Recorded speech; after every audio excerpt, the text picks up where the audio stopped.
श्रीमद् भागवत महापुराण की। और जो भी भाई खड़े हैं निवेदन है बैठ जाओ तो और अच्छा लगेगा। और जैसा भी है माहौल तो वो बारिश की वजह से यार हम समय ज्यादा हम नहीं लेंगे। जहाँ प्रसंग है वहीं हम लेंगे। एक ताली बजा करके कीर्तन फिर हम आपको कल ही सुनाएंगे और समय इधर उधर नहीं लेंगे। है ताली बजा करके कीर्तन बोलेंगे।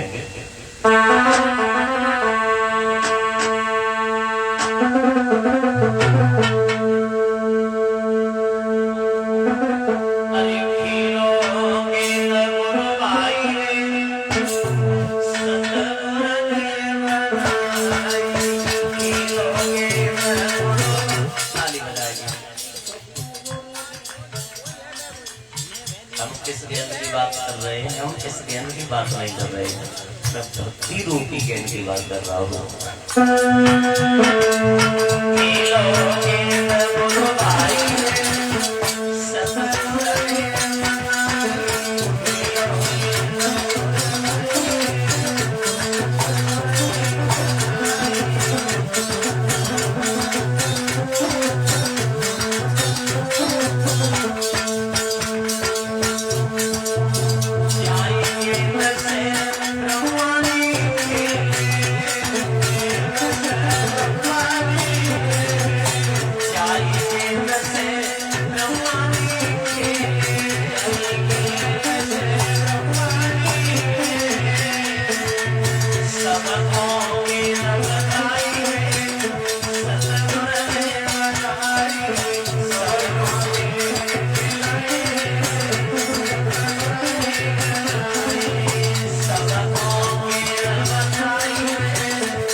भागवत महापुराण की। आओ वही हमने की कथा की तरफ अभी कथा श्रवण कर रहे थे।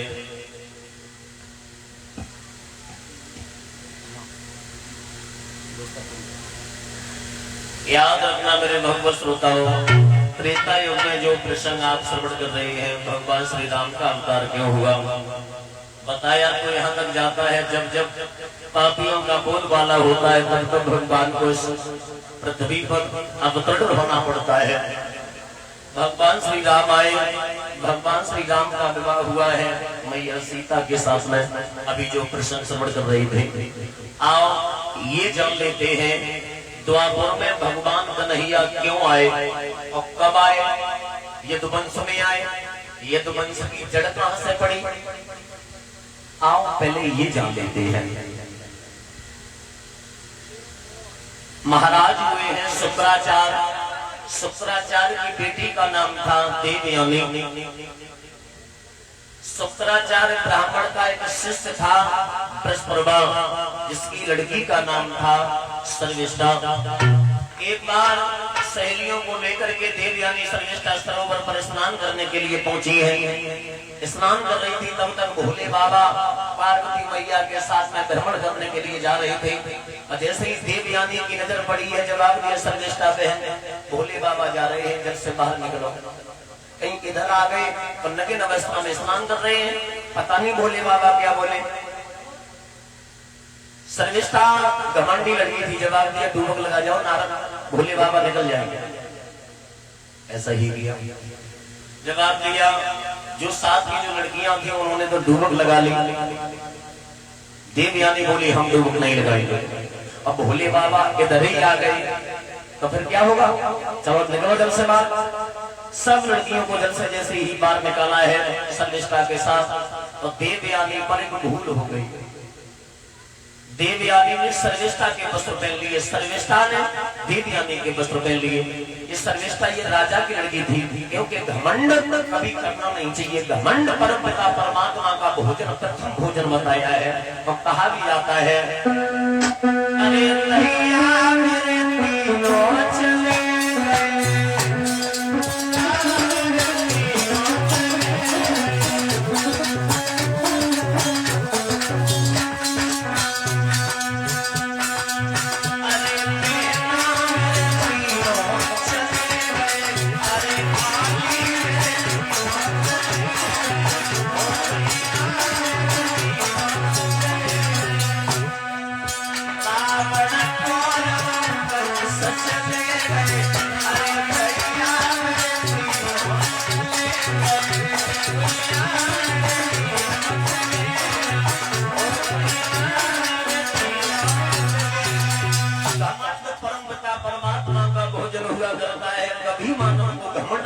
चाहिए। और अधिकांश कुछ स्थान बताए गए हैं कि हर कीर्तन में बैठते समय कुछ ऊंच नीच का भेद न हो। भगवान के दरबार में जात बात नहीं चलती है, हम इस जात से बिलोंग करते हैं, वो उस जात से बिलोंग करता है। हर कीर्तन में बैठते समय कुछ ऊंच नीच का भेद न हो। अपने यश का, अपने बल का, अपने धन का अभिमान न हो। परमपिता परमात्मा के स्थान में, परमपिता परमात्मा के चरणों में बैठने के बाद में कभी ये न सोचो कि हम पैसे में ज्यादा हैं, ये पैसे में गरीब है, हम इसके पास में नहीं बैठेंगे, ये निबल है, हम जबर है, ये नीची कौन सा है, हम कुछ वैसे कई विचार होते हैं। परम पिता परमात्मा के स्थान में, परम पिता परमात्मा के चरणों में कभी जात पात का भेद नहीं करना चाहिए। अपने बल का मतलब किसी प्रकार का घमंड नहीं करना चाहिए। सर्विष्ठा ने घमंड किया, जवाब दिया मैं राजा की लड़की हूँ और तू भिखमंगे की लड़की है, तेरी हिम्मत कैसे पड़ी हमारे वस्त्र पहनने की। आगे बड़ी तार से तमाचा दिया गलत, हाथ में हाथ फंसाया, पीछे को ढकेल दिया और पीछे को ढकेला दिया। पूरा था उसी में डाल करके सर्विष्ठा लड़कियों को साथ लेकर के अपने घर पहुंचे। शुक्राचार्य ब्राह्मण पंडित जो थे, शुक्राचार्य ब्राह्मण की लड़की को कुएं में डाल करके सर्विष्ठा निकली। जैसे ही गई है और 22 समय में महाराज यापी जो है घोड़े पर सवार होकर के आए और घोड़े के टापों की आवाज देवयानी के कानों में पड़ी। देवयानी समझ गई कोई आ रहा है, कोई आ रहा है। आवाज करने लगी के घोड़ा वाले, के घोड़ा वाले, के घोड़ा वाले, ज्वानन करो की जइया मैं तारे घोड़ा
महाराज यात्री आए, इधर उधर नजर कर रहे हैं, कोई लड़की कोई स्त्री नहीं दिखाई दी है।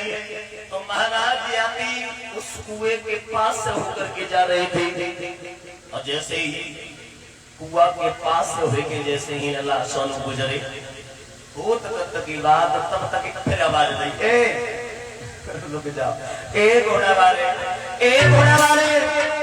जैसे कुएं में झांक करके देखा तो हकीकत में लड़की रो रही है। क्या कर रही हो? देवयानी बोली पहले हमें निकालो, हम तब बताएंगे।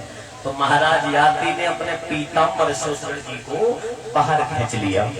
जवाब दिया क्या कर रही थी कि हमारी साथ की जो सहेली थी वस्त्र बदल हो गए, इसलिए मुझे पीटा और पीटने के बाद में हमें कुएं में डाल करके यहाँ से चली गई।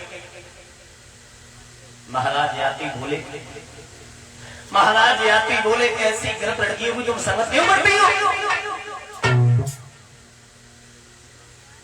महाराज आज करी सो करी, आज के बाद मम्मी के समझा, आज के बाद नहीं करते, ऐसे के संग मनाए गए हैं। जवाब दिया ठीक है तुम घर जाओ। जवाब दिया मैं घर भी नहीं जाऊंगी। अब हम तुम्हारे साथ में शादी करूंगी। शादी पागल, हम कोई न जाने, तू कोई न जाने, शादी ऐसे थोड़ी नहीं होगी।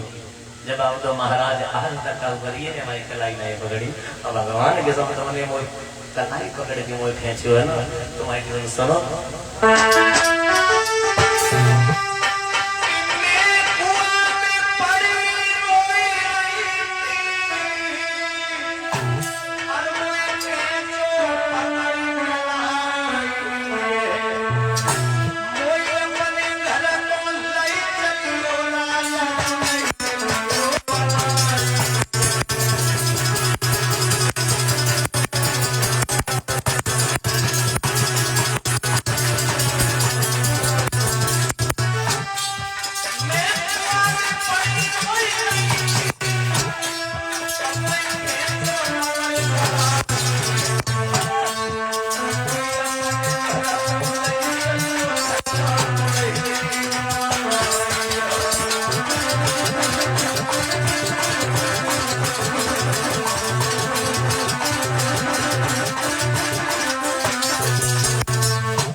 तुम्हारे साथ में शादी करूं। अगर मेरी शादी तुम्हारे संग ना आए भाई, हम मम्मी के संग शादी मर जाए। जवाब दिया पागल लड़की, तुझे पता है शादी ऐसे होती है? कैसे शादी होती है? शादी तब होती है जैसे दो मन, ऐसे दो मन एक है जाए और दो दिल एक है जाए, शादी का है। और देखो शादी कहीं वो सरल है पर लेकिन निभाए वो कठिन है। जवाब दिया है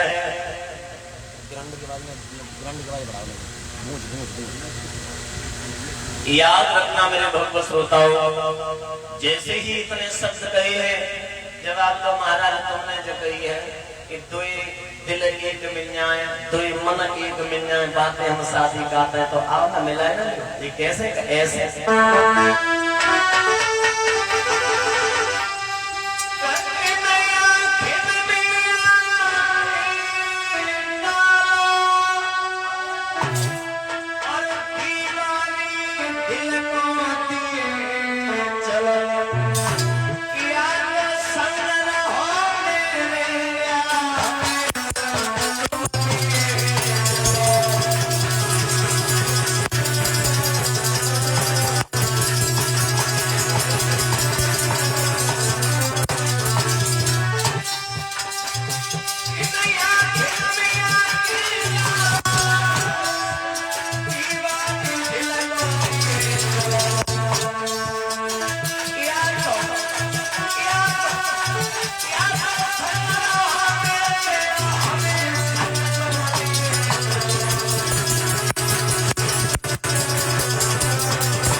शादी करूंगी, मैं मर जाऊंगी। जवाब तो लगी कल मरे सो अभिहाल मर जा, भगवान के समय परिमा खाली है जाए मर जा।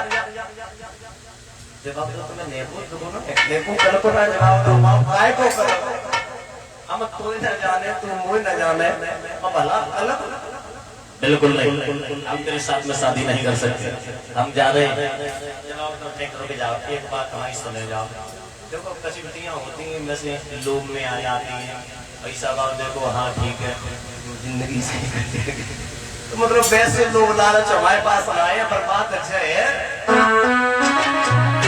कि तुम जो करे हम सोई देवा, तुम जो करे हम सोई दर दर की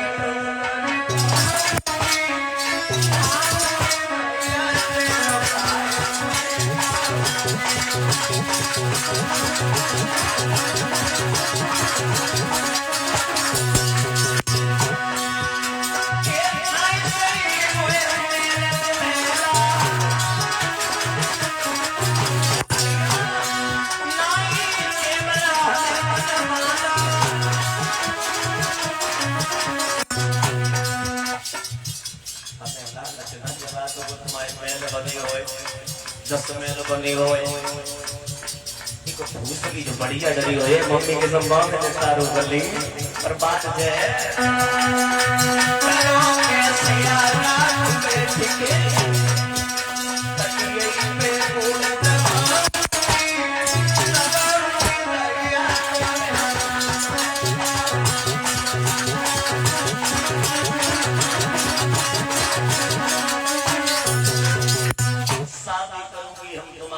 मैं शादी करूंगी ना मर जाए, भगवान के समय लालच ना है का बात को। हाँ हो तक की बात भैया, महाराज आती समझने लगे कि जो लड़की पागल है सब ना है, शादी ऐसी होती। महाराज आती घोड़े पर सवार हुए, अब घोड़े पर सवार होने के बाद महाराज आती जैसे आगे बढ़े हैं तो देवयानी लोहे के पैर पकड़े ले।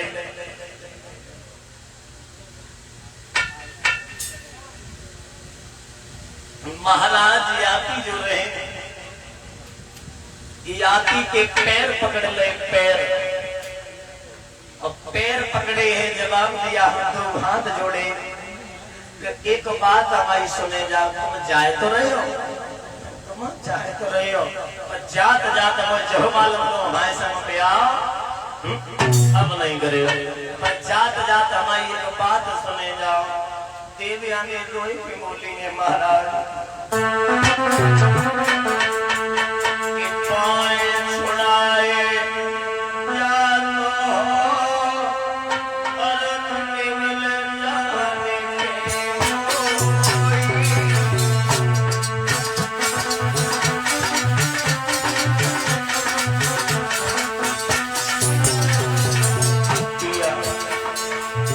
पाए छुड़ाए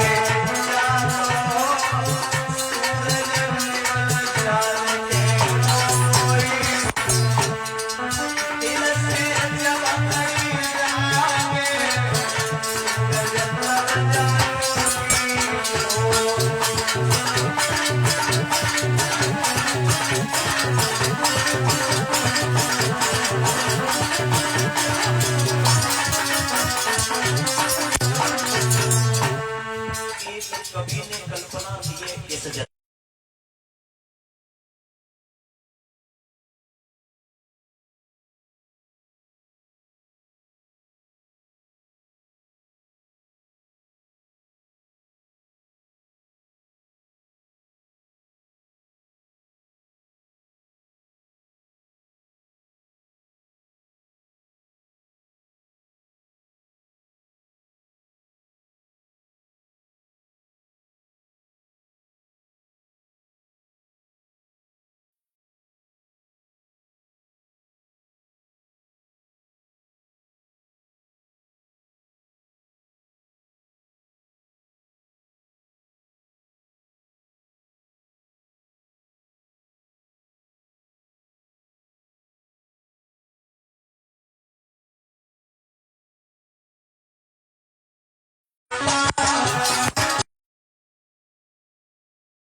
महाराज याती ने कहा कोई बात नहीं, चलते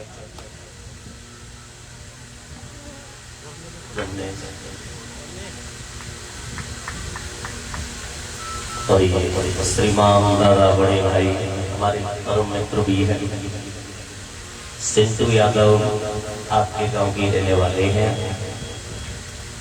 परम मित्र हमारा ये सम्मान कर रहे हैं, बहुत सम्मान करते हैं, जब भी मिल जाते हैं तथा इनके ही द्वारा हमारा यहाँ मन हुआ है। और फिर आप जब भी आप याद करोगे तब आने के लिए हम तैयार हैं। आप लोगों को प्रेम देख करके मैं बहुत मुझे खुशी हुई है।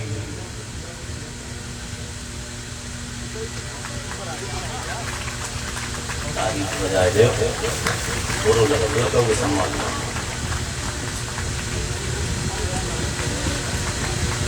गोविंद भगवान की श्रीमद् भागवत महापुराण की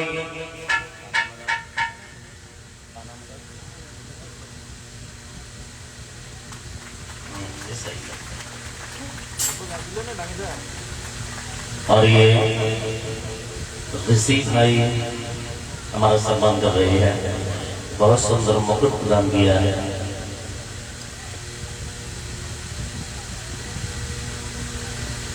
अभी जो सम्मान किया है बाल व्यास राधा मोहन विष्णु के पिताजी मनोज यादव,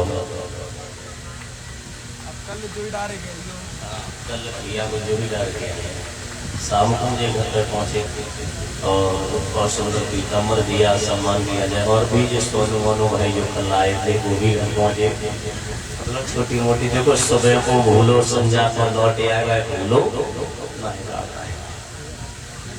हाँ। और ये ग्राम भरतहारगढ़ी घोटारा बैंक पुलिस आए हुए हैं।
महापुराण की वहीं जहाँ प्रसंग चल रहा था, हरिहर क्षेत्र के किनारे बैठे व्यास सुखदेव जी समझा करके बोले, हे उत्तरानंदन परीक्षक, महाराज यात्री जो रहे यात्री थम गए। जवाब दिया, फिर कोई बात नहीं, चलो अब हम शादी तुम्हारे संग करने को तैयार हैं। पता नहीं ऐसी बात अब कौन सी लग गई जो शादी करने को तैयार हो गए। कमाए थे वो शादी करने को तैयार हो गए। बहुत की बात भैया। देवयानी ने कलाई पकड़ी, जवाब दिया, चलो हम अपने पिता से मिलाते हैं। और कहा भी जाता है, इसी कवि ने बहुत सुंदर लिखा है स्त्रियों के बारे में। क्या छुपा दिया है नारी में, और नहीं देखने में नारी के आगे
हरिहर क्षेत्र के किनारे बैठे व्यासनंदन सुखदेव जी समझा करके बोले, हे उत्तरानंदन परीक्षक, महाराज यात्री घर पहुंचे।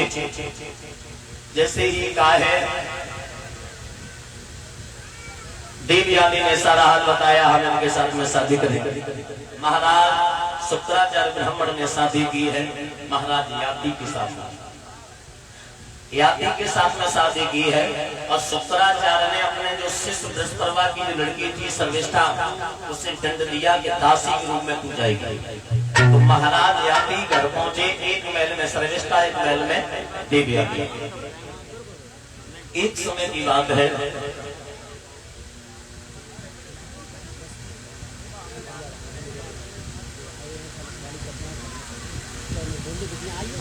और प्रसिद्ध हमने बड़े भाई मनोज यादव आ चुके हैं।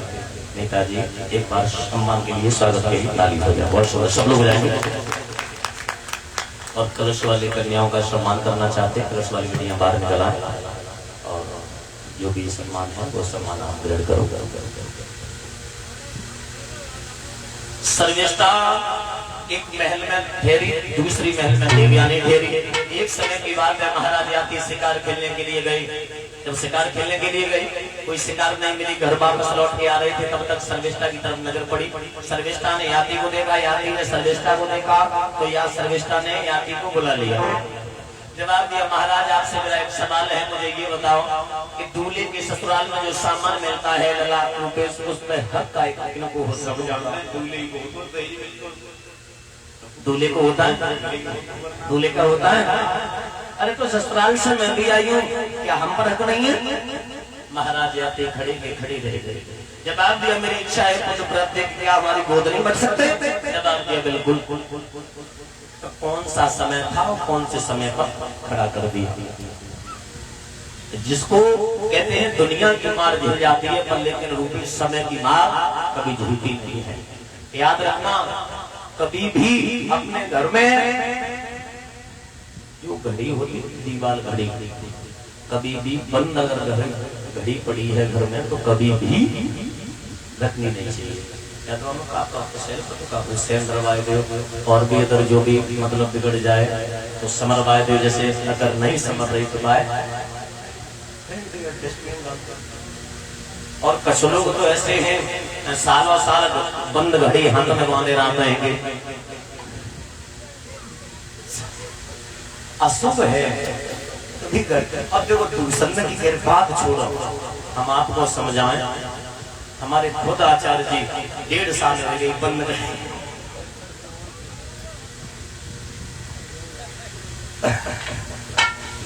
1.5 साल हो गई बंद घड़ी हाथ में बांधे। पता नहीं कितने शौक हुआ बंद घड़ी को। हम 10 रुपये उस पैर बच बोले भगवान की बातें करे तो किन की बातें करें, जो गुटुआ बोलो जल्ला जाता।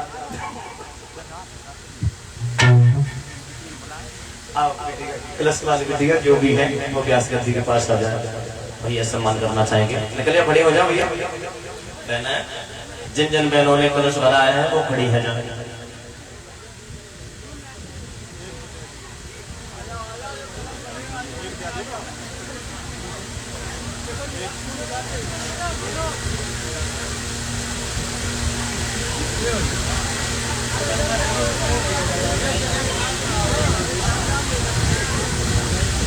और ये श्रीमान दादा नेताजी मनोज यादव सदस्य जिला पंचायत, ये हमारा सम्मान कर रहे हैं। बहुत सुंदर तोहफा के तौर पर दिया है, बहुत सुंदर भगवान का पीताम्बर दिया है।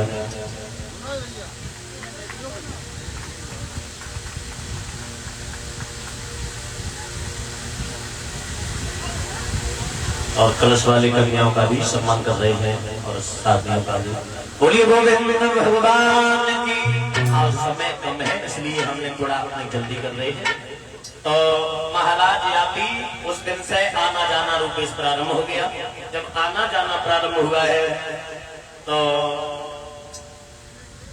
सर्विष्ठा के गर्भ से 3 बालक हुए। सर्विष्ठा के गर्भ से 3 बालक हुए, अनु, दुरु और पुरु। और देवयानी के गर्भ से 2 बालक हुए, यदु और प्रबस। महाराज यादव के 5 बालक हो गए। एक समय की बात है, देवयानी के पास में गए। देवयानी के पास में गए, एक बालक रोता है। एक बालक को दुकान मैया करा रही है। महाराज यादव बोले क्या कर रही हो? सारे दिन तुम्हारा पुत्र रोता रहता है, क्या करती रहती हो? जो इतने शब्द तुम्हें जवाब दिया। उसके 3 बालक है, कभी रोते नहीं है। तुम्हारे 2 बालक है, हमेशा रोते रहते हैं, क्या करती रहती हो? जवाब दिया, ठहर जाओ। चिल्लाए की कोशिश, चिल्लाए वो हम जानते हैं। मुझे बताओ तुम 3 किनके बता दो। और जब हमारे पास तुम आते हो तुम बाकी प्रशंसा करते ही चले जाते हो। कारण क्या है? वो है वो क्या हमसे वो सुंदर है, किसकी प्रशंसा करते चले जाते हो? अब देवयानी जो इतने शब्द कहे, बहुत सुंदर चौपाई भी है यहाँ।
पाओ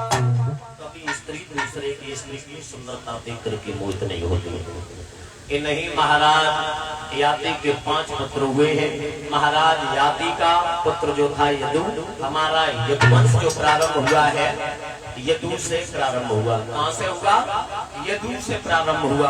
और यदु के 56 पीढ़ी बाद उग्रसेन का जन्म हुआ। और जब उग्रसेन का जन्म हुआ, अब आप देख लेते हैं भगवान योगी राज कृष्ण कन्हैया यदुवंश में आए, जो यादव कहलाए हैं।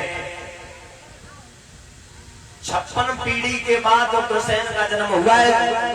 अब ध्यान देंगे भगवान कन्हैया के जन्म के बारे में।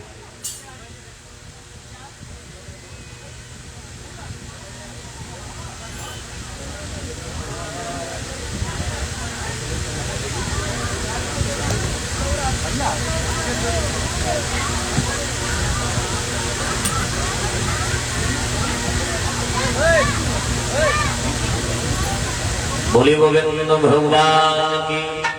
सिंधु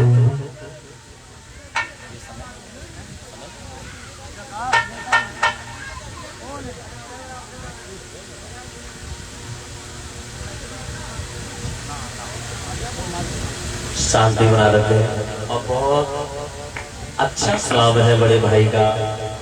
और जहाँ भी पता लग जाती है भैया को भागवत हो रही है, वहाँ सम्मान करने के लिए दिन बुलाए।